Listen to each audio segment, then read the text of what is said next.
ಬಾಗಲಕೋಟೆಯಲ್ಲಿ ರಂಗೇರಿದ ಉಪಚುನಾವಣೆ ಕದನ. ಕಾಂಗ್ರೆಸ್ ಅಭ್ಯರ್ಥಿಯಾಗಿ ಉಮೇಶ್ ಮೇಟಿ ಹೆಸರು ಘೋಷಣೆ ಆಗಿದೆ.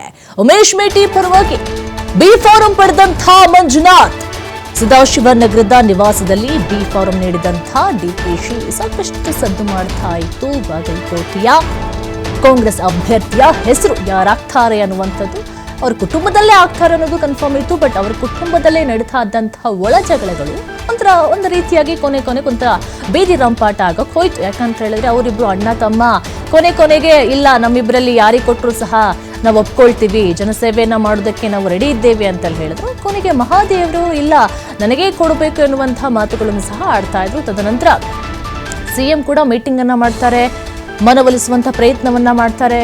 ಮೊದಲು ಒಪ್ಕೊಳ್ಳೋದಿಲ್ಲ ಮಹಾದೇವಿಯವರು, ಇಲ್ಲ ನನಗೆ ಕೊಡಬೇಕು ಅಂತ ಹೇಳಿ ಅವರು ಟಿಕೆಟ್ ಆಕಾಂಕ್ಷಿ ಆಗಿರ್ತಾರೆ. ಇಲ್ಲ ಇವರು ಯಾರಿಗೆ ಕೊಟ್ಟರು ನಾವು ನಡ್ಸ್ಕೊಂಡು ಹೋಗ್ತೀವಿ ಅಂತೇಳಿ ಅವರಿಬ್ರು ಅಣ್ಣ ತಮ್ಮ ಹೇಳ್ಕೊಂಡು ಬರ್ತಾ ಇದ್ರು. ಈಗ ಕಾಂಗ್ರೆಸ್ ಅಭ್ಯರ್ಥಿಯಾಗಿ ಉಮೇಶ್ ಮೇಟಿ ಹೆಸರು ಘೋಷಣೆ ಆಗಿರುವಂಥದ್ದು. ಉಮೇಶ್ ಮೇಟಿ ಪರವಾಗಿ ಬಿ ಫಾರಂ ಪಡೆದಂತಹ ಮಂಜುನಾಥ್ ಸದಾಶಿವನಗರದ ನಿವಾಸದಲ್ಲಿ ಬಿ ಫಾರಂ ಅನ್ನ ನೀಡಿದಂತಹ ಡಿಕೆಶಿ. ಬಾಗಲಕೋಟೆ ವಿಧಾನಸಭೆ ಕ್ಷೇತ್ರದ ಉಪಚುನಾವಣೆಗೆ ಕಾಂಗ್ರೆಸ್ HI ಮೇಟಿಯವರ ಕಿರಿಯ ಪುತ್ರ ಉಮೇಶ್ ಮೇಟಿಗೆ ಟಿಕೆಟ್ ಅನ್ನ ಘೋಷಣೆ ಮಾಡಲಾಗಿದೆ. ಮೇಟಿಯವರ ಹಿರಿಯ ಪುತ್ರ ಮಲ್ಲಿಕಾರ್ಜುನ ಮೇಟಿ ಹಾಗೆ ಪುತ್ರಿ ಮಹಾದೇವಿ ಮೇಟಿ ಅವರು ಕೂಡ ಆಕಾಂಕ್ಷಿಗಳಾಗಿದ್ರು. ಉಮೇಶ್ ಮೇಟಿ ಅವರಿಗೆ ಫೈನಲ್ ಆಗಿ ಟಿಕೆಟ್ ಅಂತೂ ಸಿಕ್ಕಿದ್ದಾಗಿದೆ.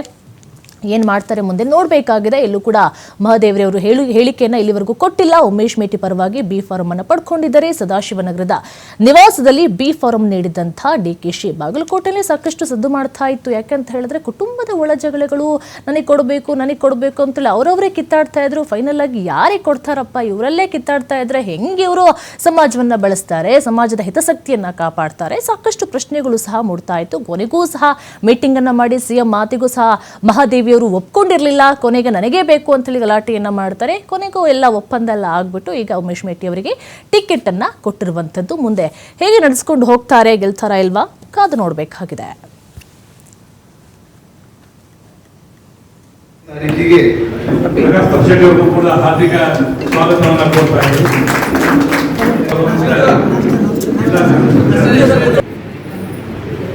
ತಮ್ಮನ್ನ ಕರೆದಿರ್ತಕ್ಕಂಥ ವಿಚಾರ